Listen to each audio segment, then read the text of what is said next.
Hello साथीहरू, आज चाहिँ अब हामीहरू हिजो बेलुका चटपटे खाइयो कि त्यो पचाउनको लागि अब यहाँ मल बोक्न आएको छु।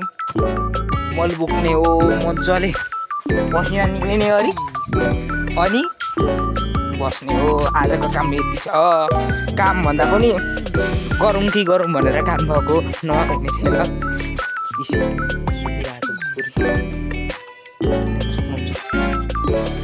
अब मल बोक्ने जाने यही छ काम अहिले गलियो अनि जेठी भाउजू चाहिँ जानुभयो घाँस भाइलाई खाजा ल्याउन। कान्छी भाउजू र काकी जानुभएको थियो घाँस काट्न आउनुभयो, खाजा खाँदै हुनुहुन्छ। अनि दाजु पनि खाजा खाँदैछ। सुरुमा भात भुटेर खायो, फेरि अहिले मकै भुटेर त पनि खायो। घाम लागिरहेछ नि,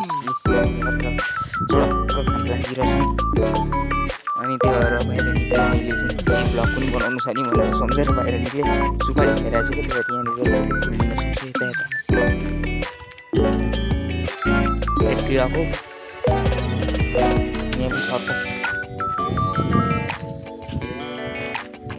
यहाँ चाहिँ अलिक अर्कै खालको छ सुपारी भनेको। एकतिर गुवा छ, एकतिर काँचो छ। अनि यस्तै छ नि ऊ पर डोरी कस्तो मजाले फुलिरहेको छ, देखिँदैन देखिँदैन डोरी फुलिरहेको छ।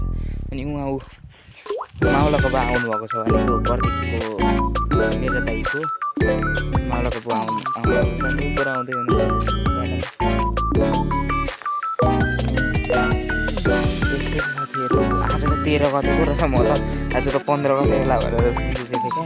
13 गते मात्र हो रहेछ अझै